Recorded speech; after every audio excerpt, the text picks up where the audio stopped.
Alright, we are going into 2.02. We're going to be looking at terminating, transferring, and breaching contracts. So you can see these are your 4 different ways to discharge or terminate a contract. It's by discharge by performance, by agreement, by impossibility or performance, and by operation of law. So in discharge by performance, you're going to see a little breakdown of the different ways. But I'll tell you overall, discharge by performance is when both parties have done everything that they agreed to do in the contract. So you can see your first little element there is complete, means all the terms have been done, completed. Time, if time was something that was mentioned in the contract, then it has to be done by that time.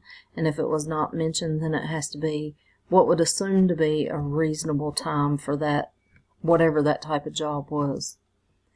Satisfactory. The law requires services to be completed in a satisfactory manner. And then you have substantial. It could be just a little bit less than what you were looking for, like some minor detail was not complete, but overall everything was done that you asked for. Then you have tender of performance. Tender means that you have made an offer to perform. You have to have an offer to perform even if you know that that other party is not going to keep up their end of the bargain. So that is a requirement there. Next we move on to discharge by agreement. That means that both parties agree to end that contract for whatever reason. You see here you have mutual release, which means that each side releases the other from the contract that they had formed, and then you have accord and satisfaction, where you can substitute one contract for another. So you can say, I see this contract's not going to be completed, we're going to let that contract go, and we're going to make up a new one. The next one is discharge by impossibility of performance, which just means something has taken place that's not going to allow you to complete what you intended to do in the contract. So somebody cannot fulfill their part in the contract, and usually it's because of illness or death. And you see here they got death or disability as the first thing. And it does say it's only allowed in personal service contracts. So they've listed 2 things that would be that would fall into that category. One of them is a photographer, one of them is an artist, and it says any other contract has to be completed. Also, if there's destruction of the subject matter, which just means that, for an example, if I was going to buy a Mustang and I agreed, with this guy that I was going to buy this Mustang on Wednesday, you're going to bring the Mustang to my house, I'm going to give you the money, so we're exchanging the Mustang for the money, and then that's going to complete our contract. On the way to my house, he hits a deer, and he totaled the Mustang. That's destruction of the subject matter that was in the contract, so obviously the contract cannot be fulfilled now. Then you have performance becomes illegal. Anything that is illegal, you cannot have a contract to do it, okay? And, it can be a number of different things. But if it's anything illegal, you can just forget about it because you're not going to be able to keep a contract. And the law would not uphold that contract if you had one. So then we have discharge by operation of law. Wrongful alteration is the first thing. This happens when the agreement has been altered in some way without the knowledge of the other person. The contract to be discharged due to the contact or the conduct of that other party.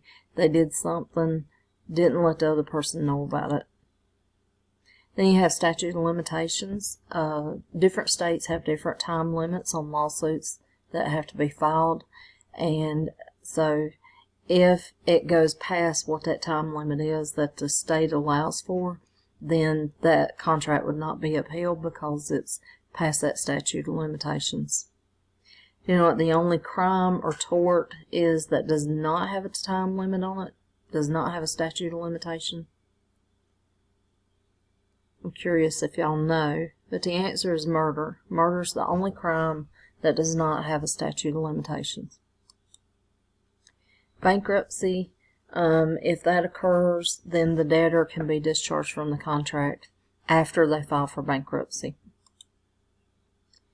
And you can transfer a contract. You do this by assignment, delegation, or novation. It's going to tell you about each one of those in here.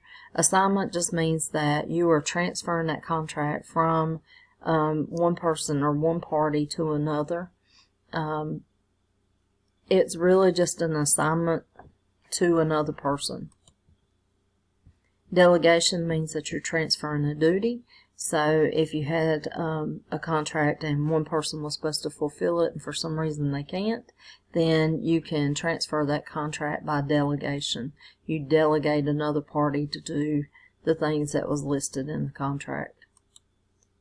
And then novation is replacing a party to a contract with a new one. And the other terms on the contract stay the same. Now, in looking at breaching a contract, when somebody does not perform something that was in the contract they were supposed to do, then they have breached the contract. What usually happens is then the other party will file a lawsuit against them. It does say down here that the lawsuit has to be filed early, and exception to that rule is refusal to pay money that was owed at a future date. Here you have acceptance of the breach. You accept the breach of the contract and discard the other party without asking for damages. You can do that. Or you have rescission and restitution.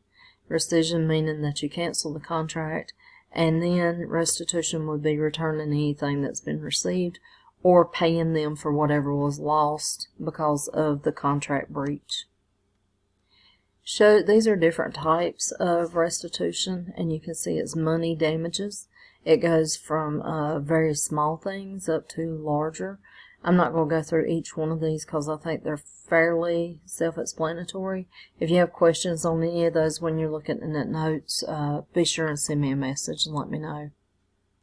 Specific performance. Ask the court to order the other party to do what they agreed to do. So if you file a lawsuit against them for specific performance, then you're just asking that they step up and complete whatever it is they were supposed to do, not necessarily for monetary damages. Now, when you have specific performance, it has to be something that's unique. That is the subject matter. So when you look at the list here, which one of these things do you think is unique? And I can tell you your answer is going to be a 65 Ford Mustang with 44,000 miles. That is unique. It's going to be harder to be able to replace that. The real estate you could, the General Electric stock you could, a brand new Ford F-150 you could buy all day long, and you can get a dozen eggs. But a 65 Ford Mustang with that few miles is going to be hard to come by. So that makes it unique. Excuse me, y'all. Alright, then we have injunction. An injunction is used to make restitution to an injured party. Usually it's going to be money. It can be temporary, it can be permanent, but it prevents somebody from doing something. Whatever it is they've been doing, the court steps in and says they're not allowed to do that anymore. And if they continue to do it, then they're in contempt of court. Alright, that's your notes for the week. Be sure and work on your vocabulary assignment because it's going to be important that you understand those vocabulary terms. You will have assignments that go along with all this section later. Again, if you have any questions or need clarification on something, be sure and send me an email and let me know.